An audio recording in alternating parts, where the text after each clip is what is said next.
and recounting his experience with both military and civilian rule. President Muhammadu Buhari is of the opinion that multi-party democracy is the best system for Nigeria. Buhari made the submission while playing host to a delegation of the Universal Peace Federation at the presidential villa in Abuja. He wondered why some African countries are still descending into what he referred to as the abyss of unconstitutional change of government. Buhari also decried the problems in the Sahel belt of the continent, lamenting that it is of great concern as it affects both agriculture and businesses negatively. On the peace summit being planned for Abuja to bring all African countries together and to honor African leaders, including himself, before the end of his administration, President Buhari pledged Nigeria's support.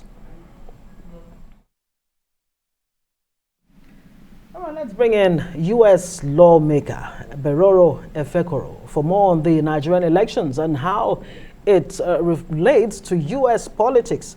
Efekoro is a Nigerian American who represents Albany County in the District 7 of New York. New York. Thank you so much for joining us. It's my pleasure. Good to see you. Thank you. Apparently, you're doing great things in faraway United States of America. Congratulations for that, first of all. Thank you. And you're representing Nigeria well. Well, I'm sure you've been taking interest in goings on in the build-up to the elections coming up next month between February and March. What are your observations so far, considering the backdrop of, security challenges and the state of affairs generally? What are you seeing? What are you observing? Yes, I am seeing that a lot of youths are angry. They are very angry, and I commend them because they have turned that anger into action. And so we have a lot of you. Yesterday, I spoke to a young person that was working until 12 p.m. yesterday, but went this morning, woke up early in the morning at around 5 a.m. just to go line up around 7 a.m. to get her PVC so that she can vote in this election. So a lot of youths are angry and they are motivated right now to take action because we believe that we cannot continue to be in the status quo. And so that is what we are seeing on ground right now. Even though we have so much security challenges in Nigeria right now, they are not letting that to deter them from participating in this election. And I commend them for that. Interesting, that's good. But beyond participating, I mean, young Nigerians, millennials, are politically aware. However, when you look at those in power for the longest time, the baby bloomers, and for you, I mean, you have the experience as a young person who got into power, into politics in Albany, County in the U.S. Would you say that the Nigerian youth have come of age to transform that interest you talk about into real actions to not only participate but also be in power? Have we come of age? Are we going to see that in these elections or anytime soon? Yes, I believe we have come of age, and like I always say, one of the biggest scams in history is to the elders. Elderly people would usually say the youths are the leaders of tomorrow. But I believe that the youths are not only the leaders of tomorrow, the youths are the leaders of tomorrow, but that leadership actually starts right now. So the youths are the leaders of today and the leaders of tomorrow.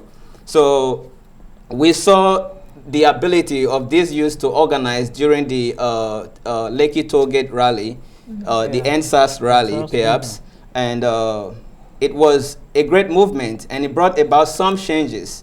And I believe we can continue to organize around ourselves, and I want to see that even though all the youths are going to take their PVC to be able to participate in this upcoming election, in the next election, what I actually want to see is that the youths should start running themselves to fill this position. I don't care if it's the presidency, the Senate, House of Assembly, even though you want to run for a class prefect, run for something. I need you to run for something. Right. Just go on there. I don't care if you have the money.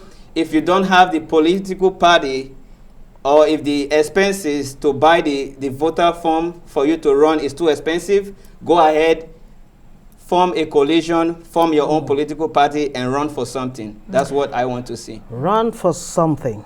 I hope in the course of this conversation we'll be able to find out exactly how you were able to break in, to the U.S. political structure. Maybe you should just seize the opportunity. Maybe you'll inspire, some young person out there. You want to tell us briefly your personal, yes. I was born in Delta State, Nigeria, and I went to Mel's Nursery and Primary School here in Lagos State, actually.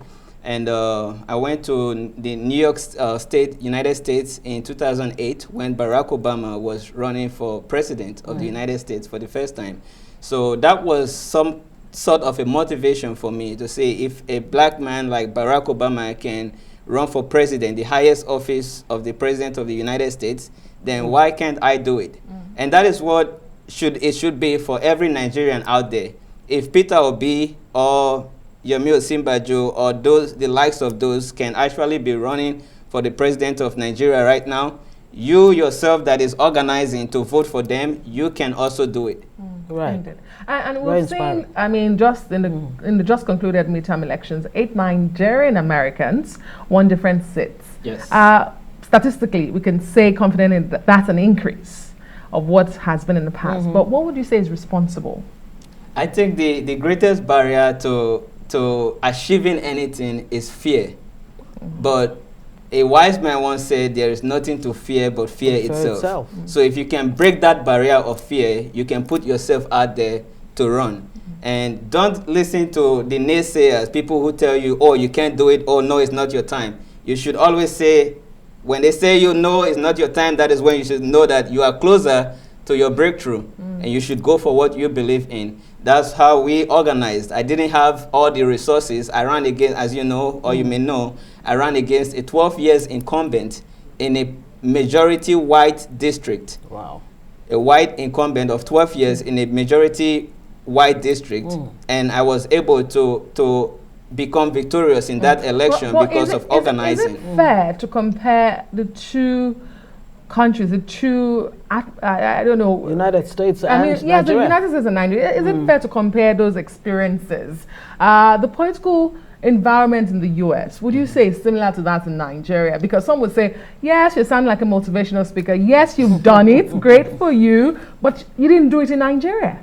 So one thing I would say, though, a lot of things in the US is similar to that in Nigeria, to that of Nigerian politics.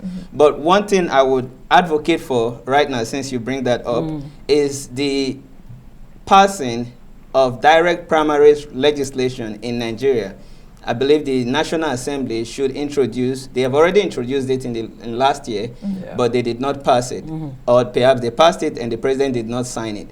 But we need to make sure that bill is passed in the National Assembly and that it is signed by either President Buhari or whichever next president that is coming after this. Actually, direct primaries, that's part of the three forms different of, modes by which you can actually vote: direct, indirect, and what's the C word?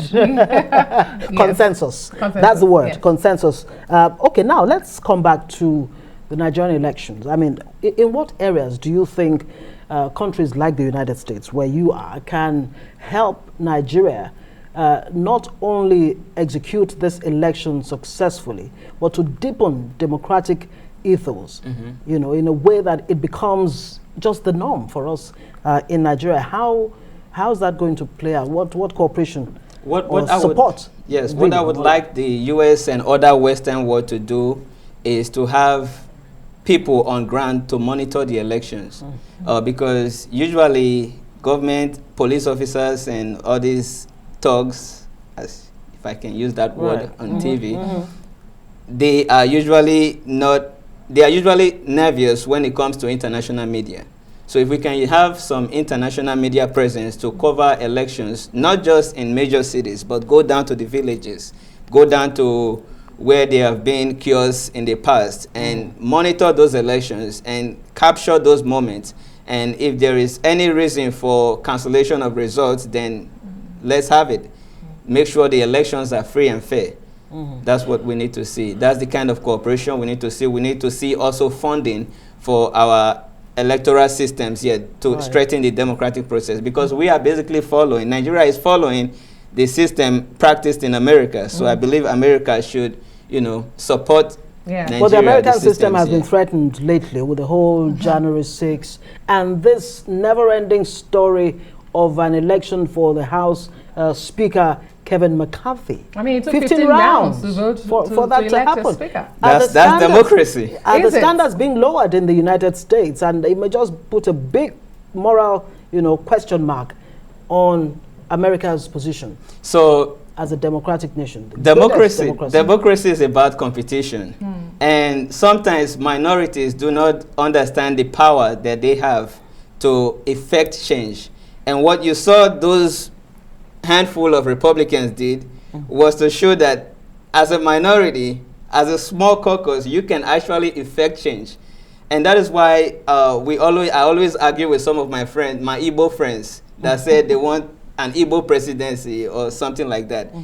If you want an Igbo presidency, you have to organize. You have to be united. And if you are united, even as a minority, there's a lot that you can achieve in unity. There's a lot that you can achieve. Well said. But there are those who argue that these 15 rounds of elections stalled government business, exposed deep divide. So it's not, so for those critics, it reflects a deeply divided America and not a democratic America. But unfortunately, we have to leave it there. Thank you so much for being on the news tonight. Thank you. We do appreciate it.